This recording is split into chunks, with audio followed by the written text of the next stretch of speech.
Hi, and welcome to Empower Together. I am your host, Desiree Parker, and I'm so excited today to have with me Quintina Sonnie. Quintina is a lived experience expert in human trafficking whose courage to speak up for survivors led to being a spiritual guide and healer.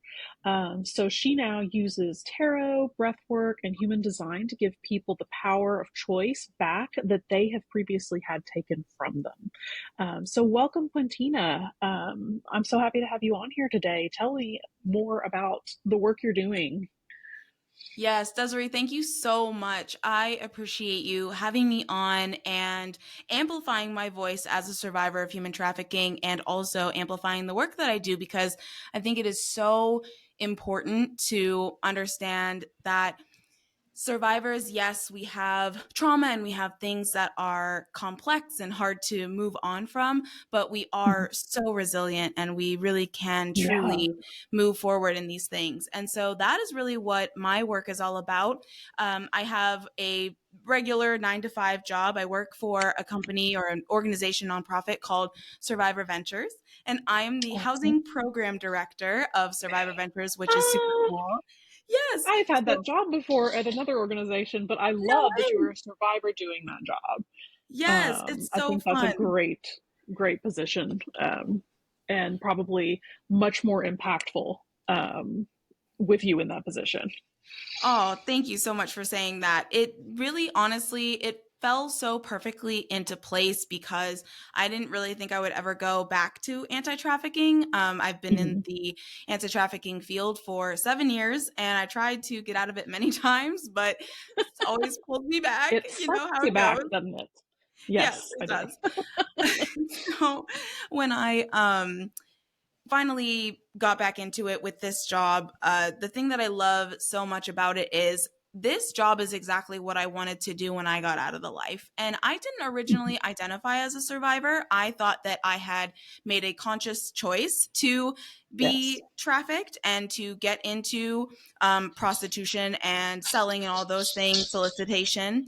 And so I was like, okay, this is it, how do I move into this field and how do I heal myself? Because it's really complicated when you're working in these complex spaces. As a survivor, working with Absolutely. survivors, it's like, that whole, Absolutely. yeah, Because it's I very mean, you hard. can re-traumatize yourself so easily, and you don't want to do that, and you don't want to then have your trauma bleed into their trauma and all of that kind of stuff. So yeah, absolutely. Yeah, exactly that. And so when I realized that if I was going to stay or be in the anti trafficking movement for an extended period of time, I needed to make sure that my own mental and physical health was intact. And so my journey started in the Good for weirdest you. way. I started to look into quantum physics of all things. And I don't know why. I don't remember why. I was Oh like, my gosh! ooh, let Now me that just, is a unique one.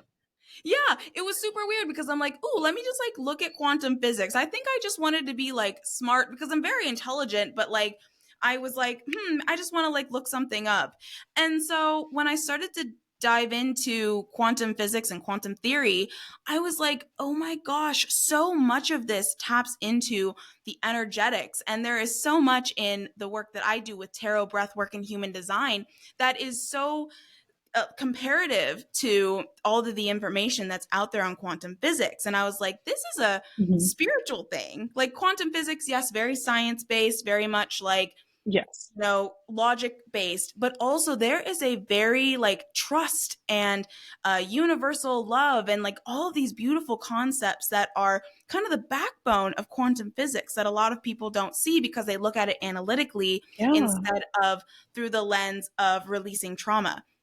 So as I move I forward in my love that. healing, yeah, so as I move forward in my healing journey, I was like, oh my goodness, this is so crazy because breath work, while being a very spiritual experience, is also very scientific. Hmm. And there's so much science and facts based that really give you the ability to release the trauma from the body, because most people don't realize that trauma does not live in your brain. Your brain is not where the trauma is being held. Your body is. Your body Hmm. remembers. Yes. And so Yes. when you're working, especially with complex trauma, it Hmm. is something where you kind of have to not just think about where the mindset is, you have to be able to connect them. And the amazing thing about breathwork is it is literally the bridge between your conscious and your subconscious and your sympathetic and parasympathetic nervous system. Hmm. So as I started learning more and more about this, and then I started incorporating human design and tarot, I was like, oh my gosh, this all is so perfectly wound together, where not only can I use tarot to bring out your subconscious fears or the things that are going on in your subconscious. That's how I use tarot and tap in. Then I can use Hmm. breath work to move through the things in the tarot reading that we brought up. And then your human design authority is your energetic way that you make decisions. So being able to become what I call myself as the conscious choice creator, I Hmm. realized that this was the perfect system. So that's what I founded, the conscious choice creation method. I love that. And that's such a cool name for it too. I love alliteration. So she said. I get it. I get it. My consulting path has a whole E thing going on, so with I love that. for my empower thing. So yeah, I do too. But that's so interesting, and I've worked with I mean literally hundreds of survivors over the last 15 years, and I have never known one to start with quantum physics on their healing journey. So that is Weirdest so thing. interesting and so unique. But I love that, and I love the connection you made to the spiritual aspect of it through such a complex scientific um, theory, so that's great. So what does it look like when you do human design, which I know a little about, but I don't know a whole lot about. So how does that look when you work with somebody? Yeah. So, first, like I said, starting with the tarot to bring out whatever is happening in the subconscious. The cards are a three-dimensional manifestation of your subconscious. That's how I tap in. That's how Source speaks to me. So that's what I read.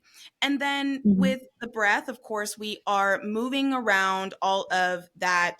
The trauma that's within the body, creating that connection between the sympathetic and parasympathetic nervous systems.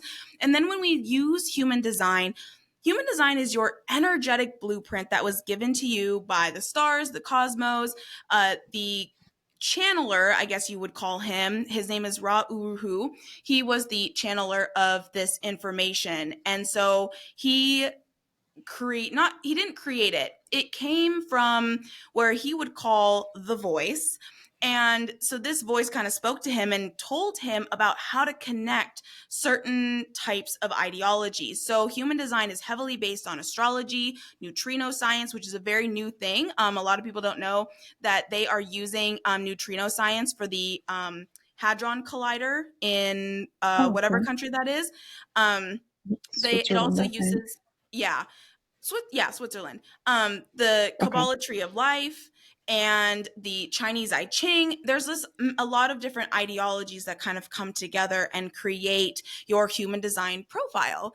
And so Okay. your authority, specifically what I do when in my conscious choice creations sessions, is we look at how you energetically are meant to make decisions, because every authority makes there's seven. So each different authority has a different energetic pathway to making decisions in their correct way. Because if you're somebody like me, Hmm. my authority is environmental. What I need to do is I need to sound out my decisions or my thought process. I have to soundboard to someone or something. Hmm. And then I need to hear Hmm. how it feels in my body when I speak about it. And I will know based on how my body receives my own messages, how whether or not that's a good decision, right?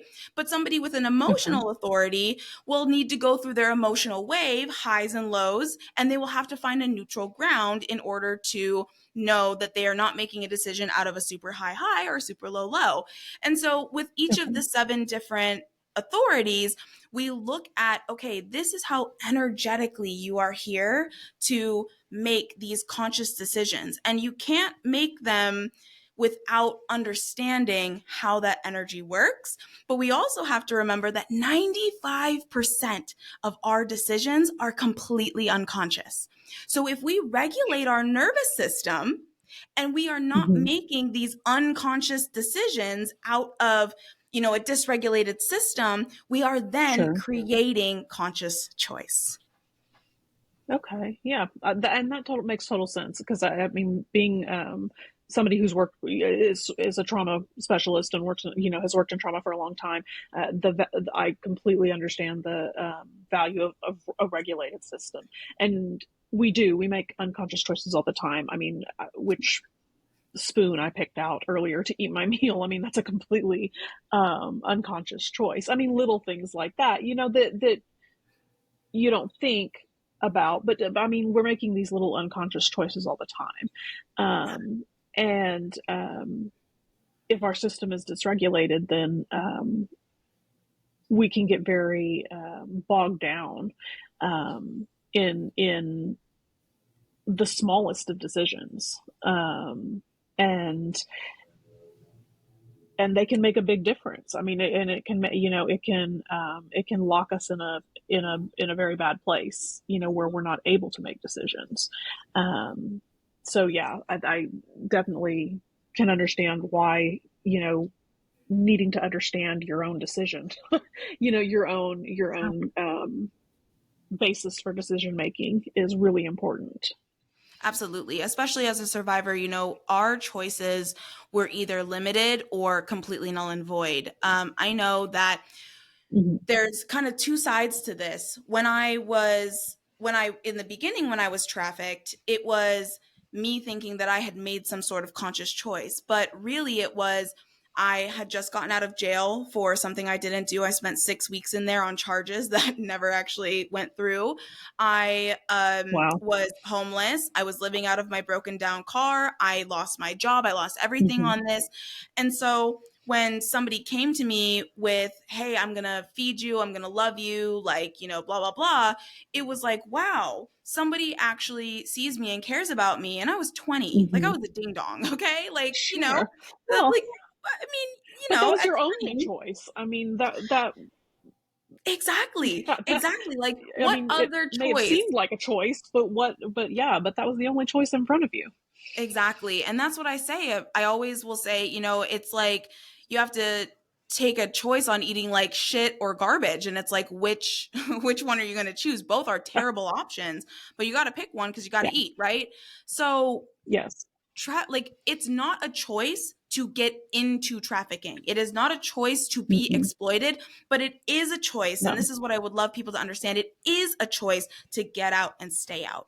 Because when you think about recidivism, which is going back into exploitation of any sort under the human Yes. design, or I'm sorry, human trafficking umbrella, what a Yes. lot of people don't recognize is you can say that people are coming in and rescuing you, but if you're just being taken out of a situation that you're used to and not given any Yeah. additional resources and no barriers are lowered for you because of your experience, you're going to go right back to what you already knew.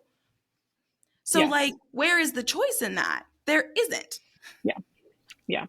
That's a tough one to help, to get people to understand. And rescue is. I was just having a conversation the other day. That word rescue is such a it it's a kind of a degrading word, even, to put somebody in a position that, to tell somebody that they need rescuing, like they're a stray dog, almost, Right. and that they need somebody to come in and rescue them, and for a long time, I know in the anti-trafficking movement, that was the word, though. Yeah. You went out and did rescues. You rescued people. There are tons of anti-trafficking organizations with the name rescue in them, the very name.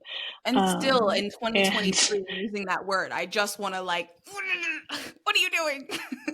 yeah, because that's not it, that's not it. Even the actual act of, extracting somebody from their situation, when they choose it, is not a rescue. I mean, and it's not the end of the road. I mean, it's the first baby step, on Yes. a very long road. I mean, goodness, I've been out since May. So May was my seventh year of, well, like seventh anniversary of leaving my trafficker. And Wow, still, like, congratulations. thank you so much. And still, after 7 years, there are still things that I'm working through, trying to figure out, trying to understand how I'm Yes. supposed to exist in a world where I speak for, not for survivors, but I speak on behalf of survivors who don't feel comfortable speaking for themselves. But also Hmm. sometimes I want to like set that label down and I just want to be a person. Like I just want to be uh the intelligent, yes. articulate, like smart person that I am, the loving, caring, like open-hearted person Yes. that I am. But like it's like survivor comes before any of those other titles, and people have that connotation of like, oh, she's traumatized, she's helpless, she needs all this and that and Yeah. the third. And it's like, I I had to fight tooth and nail to get the barriers that were presented to me when I got out of the life. I had to work so hard to get those down. And that's why I love my job Yeah. so much, because that's exactly what we do at Survivor Ventures. We lower barriers to entry into what Hmm. we would call the square life, and getting into Yes. that, yeah, getting into being a square. Because when you have gone through the fast life and the uh all of the things that come with making money in the way that you had to, Hmm.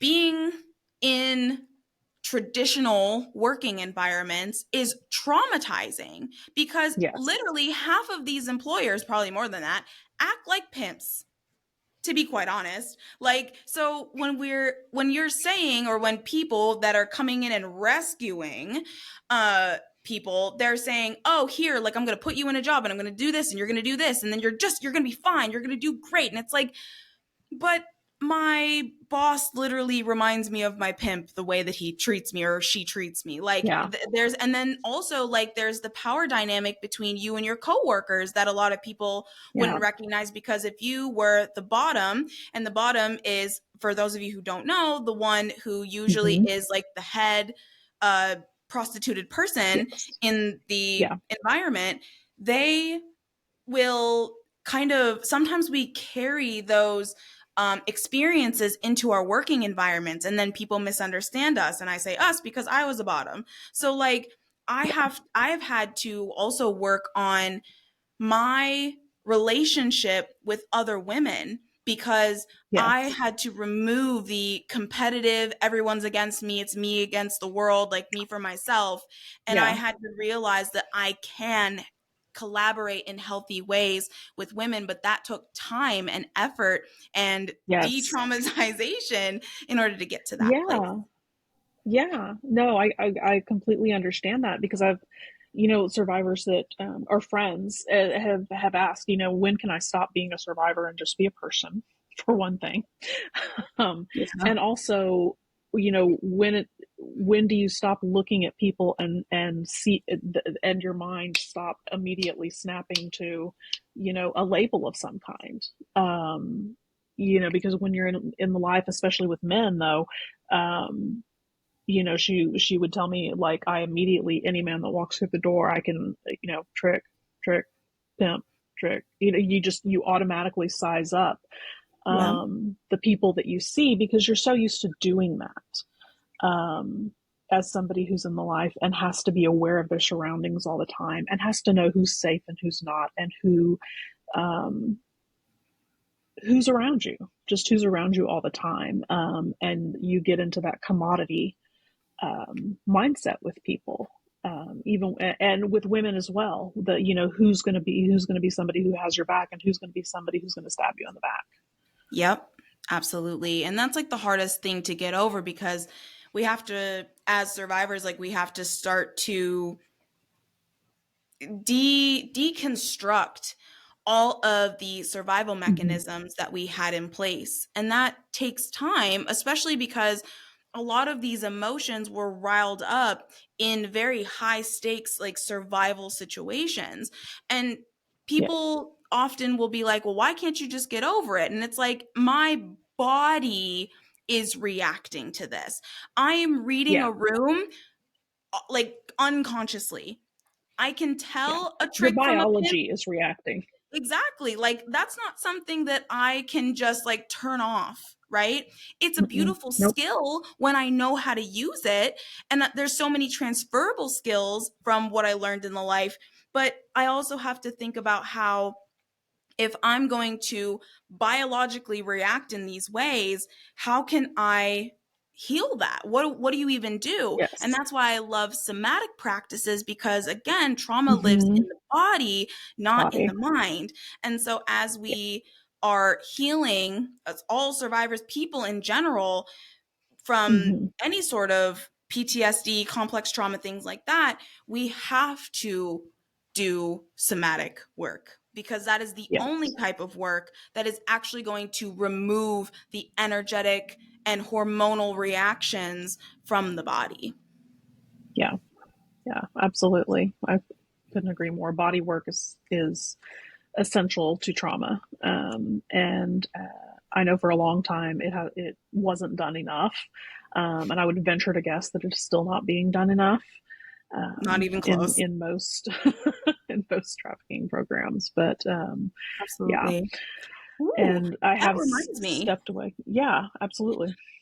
So one of the things that is also really cool about my job is obviously working with Survivor Ventures, but then also having my Hmm. own business on the side, Conscious Choice Creation. What we did was we Hmm. actually applied for a grant through Centara, and Centara is one of the largest healthcare providers out here. I'm in Virginia, and they actually gave us a $20,000 grant that my business was written into to Oh give my gosh, survivors my breathwork practices. So all of our that's so participants, great. isn't it amazing? And this is the That crazy is thing is, amazing. when have you ever heard of a healthcare facility, a big pharma organization saying, wow, actually, yeah, we want to actually put money into these alternative healing methods? My Yes, mind was blown. And so I feel that's like that awesome. right there was like paving the way for like a new way to heal and a new way for Yes. survivors to have access because talk therapy is great, but it can't be done alone, at least in my belief. I No. don't think it's enough because, yes, No. cognitively you can understand your trauma, but your body is speaking a completely different Yeah, there language. has to be there has to be more to it than that, than Yeah. constantly walking back through that trauma. I think it, at some point I think it starts doing more harm than good at some point. Yeah.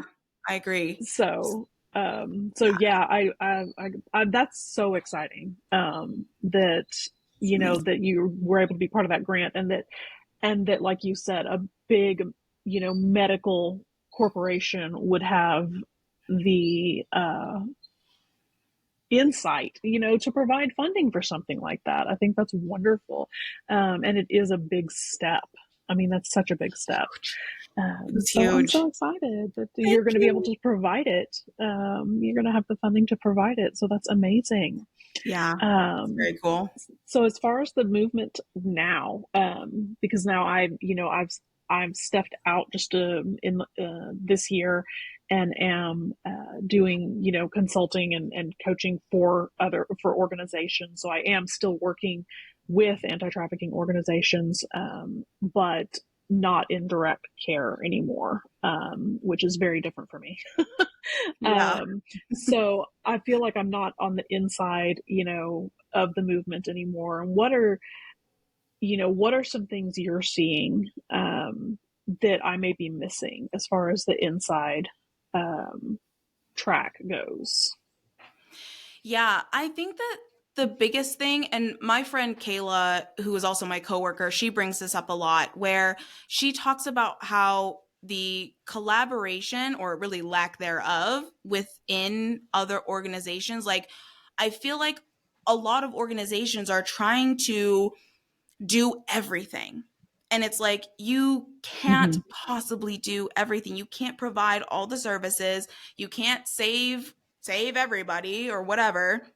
But all of them are trying to be like Captain Save-A-Ho, and it's like, you can't you can't do that. It's not how this works, right? Like, and the other problem that I see is when they do try to collaborate, they don't, it's like there's a missing link between who's doing what. Like, no one knows Yeah, what each organization is doing. And I think that's because a lot of organizations are trying to do everything at once.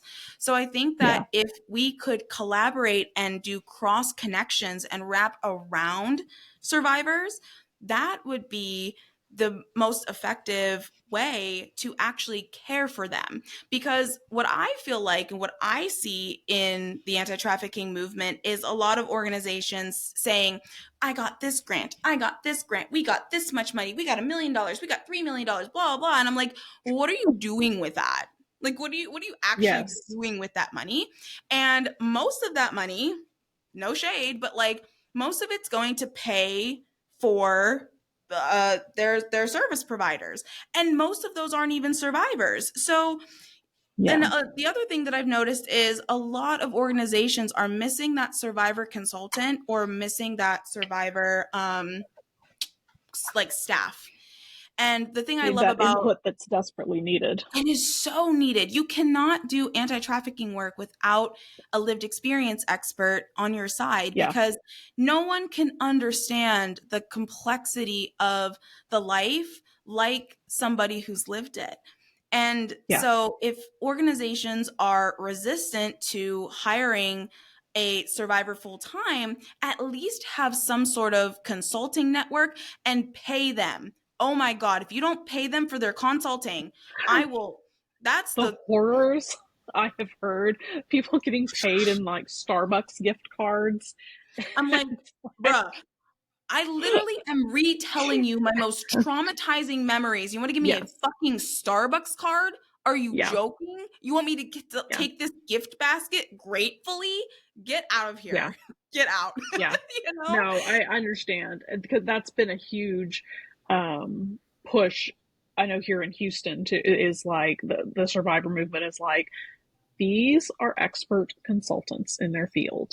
You need to pay for their time as though they are experts in their field. Because if you're going to pay somebody to come speak for $1,000 for this seminar, then you need to pay for the survivor expert as well. Um, Exactly. It's in the so same important. way, it's yeah, it's absolutely so important because you're drawing on expertise that Yes. they gained honestly much more in a much more difficult way than I gained my master's degree or whatever it was. I mean it's yeah, it's real. um I feel like there's still as we're going out and we're starting to see uh, there's a movie out right now that's um spreading awareness about trafficking. And I know a lot of organizations have been piggybacking on it to try and spread awareness. And again, like you said, no shade. Um, Accurate or not, um, I think there are people um, trying to use it to help them get the message out there. How do you feel about it Yeah. So, especially as a survivor? yeah. So for those of you who don't see the cameras, don't see us on camera, I did the biggest eye roll ever when I talk about this. I can't help Sorry, I myself. did I did air The eye quotes roll. too, so Yeah, air quotes, eye rolls, nonsense. yeah. It's, oh my God, where do I even begin? Um, so this and I'm going to preface this because this topic seems to hurt a lot of people's feelings, and I totally understand because Yeah, I know it that your does. heart Yeah. is in a good place. You, as in whoever is listening to this, I know that your heart is in a good place. I know that you believe that awareness is important, and it is. It's so important. But what this movie has done, if you've ever seen the movie Taken, if you've seen Pretty Woman, these types of movies, actually even what did I just see? They cloned Tyrone. Like we'll talk about that later. That was wild to me. Yeah. But anyway, they portray the trafficking enterprise as something that only happens to children, and again, the savior complex, the white savior complex, the whatever you want to call it, Oh and yeah. this whole like scoop in and save all these children.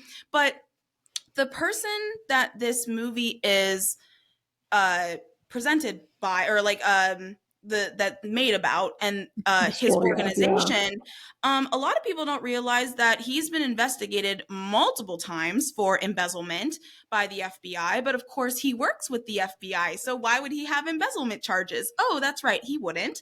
And then on top of that, he if you just look up Tim Ballard mural on the internet, you will see what kind of person he is. And just there's a couple of different pictures that pop up, but the one that I'm talking about is the one that he commissioned, where it's him in the middle of on a railroad, because his organization is called Operation Underground Railroad, and he is standing there carrying a child down, and there's like a light beams around his head, and a bunch of the people in the anti-trafficking movement are like kneeling beside the railroad watching him carry this child with the freaking halo around his head As though down the he's railroad Christ track. coming down. I'm like, Yeah. good fucking God. Like, are we serious? Like, Yeah. if that doesn't say about like who this person is, I literally don't know what will. And not saying that like we don't need to focus on the children, because we do.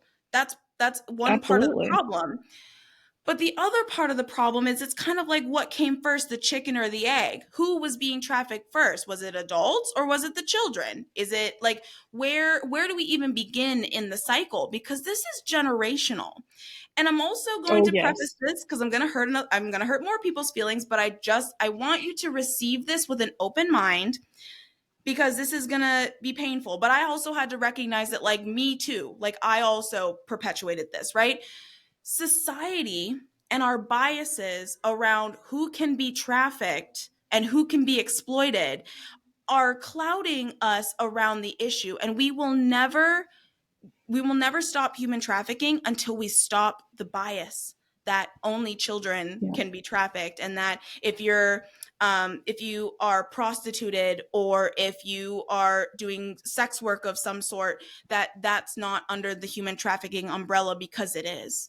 Those are all forms of trafficking. Those are all forms of exploitation. Yes, maybe they are another little subsection, but they're all under the same umbrella of trafficking, because this is a system based issue, and it is a Hmm. lack of resources issue. If people had the resources, except for maybe the like 0.0001% of people who think it's empowering, you whatever, um, it's a lack of resources that brings Yeah. people, not just trafficking survivors, but pimps and buyers. Like, we also have to think Yes. they are also in this, and the way that society looks at uh women specifically, but also, men and other genders or whatever can be trafficked as well.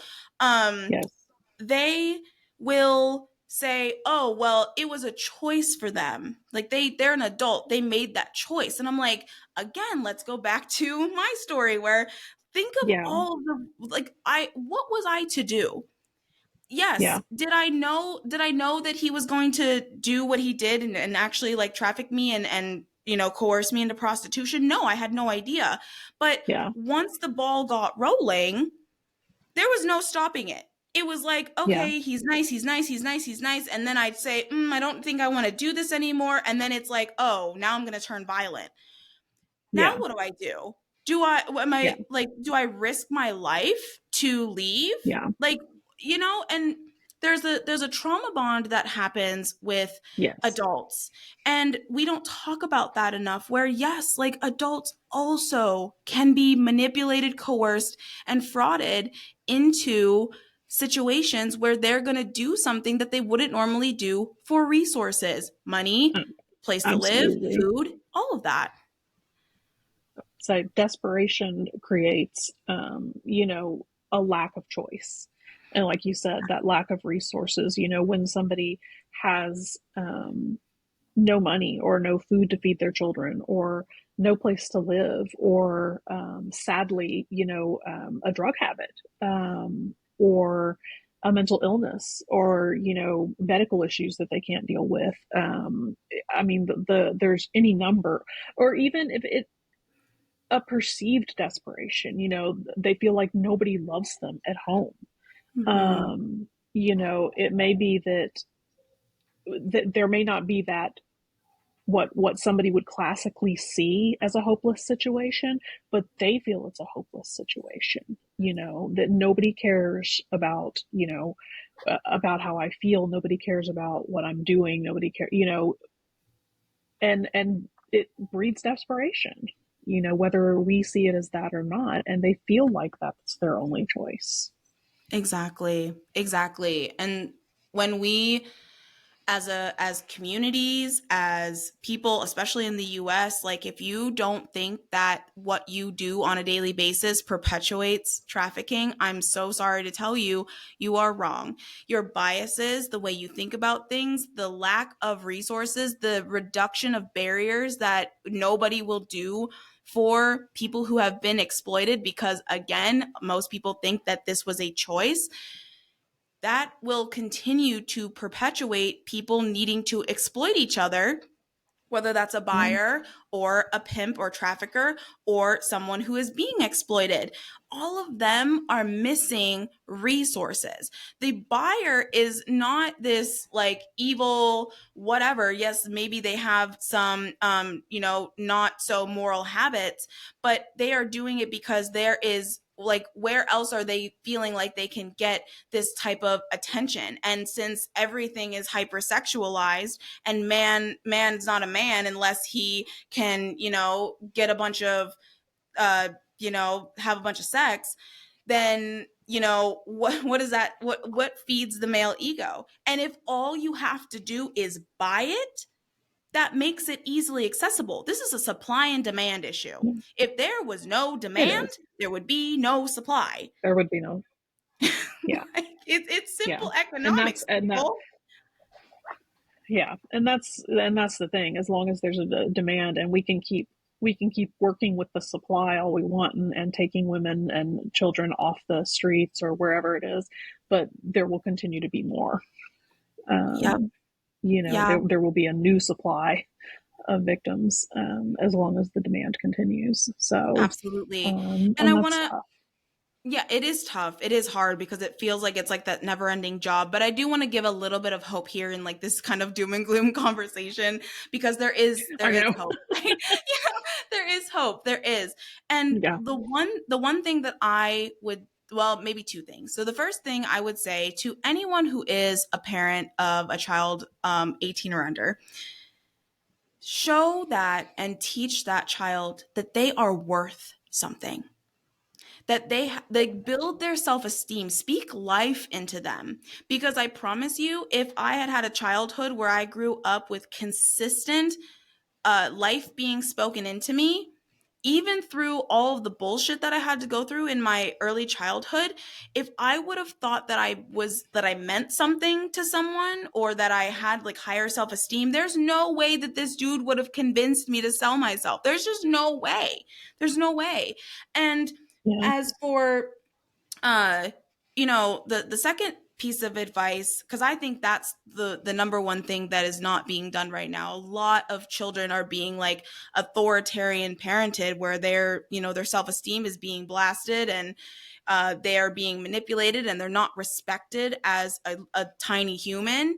And I think that lack of respect in a lot of authoritarian parenting is really what is harming and kind of Hmm. giving these children a reason to go seek random people online, because if my parents are mad at me and they don't love Yeah. me, but this random person on the internet posing to be my special friend, like, what do Yeah.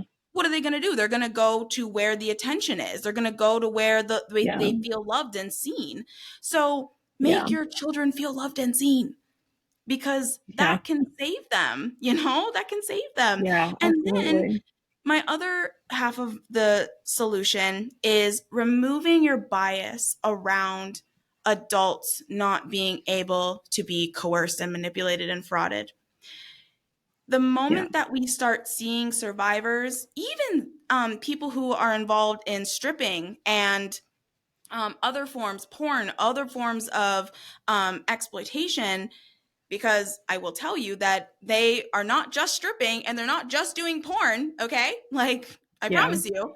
Yeah. Uh, it's if we can remove the lens that these people are making a conscious choice to be involved in their own exploitation, we would also be able to reduce barriers around the resources that these people need, because that's Yeah. really all it is. It's the lack of access to resources that keeps people in exploitive situations.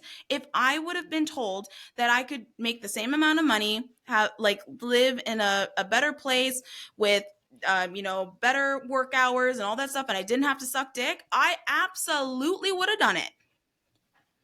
Yeah. Like there's like Yeah. I there's no way if I knew that there were other options, but I knew that there wasn't, because of my background, because of my Yeah. trauma, because of this, because of that, because he would have killed me if I like tried to leave and like I didn't do it the way that I did it. Like, there were so many factors Yeah. that kept me in that space that it's unfair Yeah. for people to say that I chose to be in that, because I promise you I did Yeah. not. Yeah, absolutely. And I'll say, as someone who worked most of my career was spent working with adult survivors of trafficking.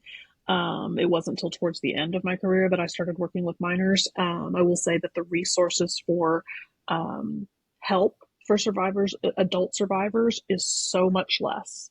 Um, the majority of grant funding, the majority of just donations, period, for nonprofits and stuff that work with adult survivors is such a small percentage of what's out there. Most of the funding is going to organizations that work with children.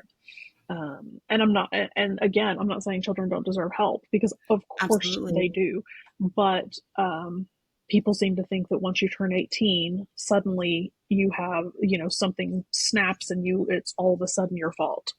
Um, Yeah. and and It's I can tell wild. you that it's just not. It's just not. So that's a huge barrier too. That just, you're right, that help, that funding, that those programs just aren't as nearly as available for adults um, Yeah. as Truly, they it's are a for children, struggle. and so it leaves a lot of people stuck. Yeah, Absolutely. leaves a lot of Yeah, people stuck. it So does. And it's so, as a so tell survivor, me. oh, I was gonna say, as a survivor in this work, like that's Oh, my no, yeah. that's my hardest thing, is to like to see that Mm-hmm. every day. Like, see people being Yeah. rejected over and over and over again for simple things like housing and food and reliable Yes. transportation and all these Yes. other things that we need in this society. Yes. Oh, absolutely. Just to have a life, you have to. I mean, to survive, you have to have those things. Yeah. You can't get along without them. So yeah. So tell people how they can support you, how they can find you if they want to donate to your work, if you have um, any projects you want to promote. Yeah, tell people what you're doing and how they can support you. Absolutely. So first and foremost, Survivor Ventures is trying to get more support, especially from the general public, because as we just talked about, the resources for adults are very limited and very difficult to access. And we spend a lot of money lowering those barriers. And so it would be so helpful if you would like to make a tax deductible donation to Survivor Ventures, you can just go to survivorventures.org/donate. I'm sure that'll be in the show notes. And then I will you pull the can, notes. yes, thank you. And you can either do one time, monthly, you can make it for something specific, whatever you would like. You can read more about the other aspects of our mission, because it's not just my job that we do lots of other stuff.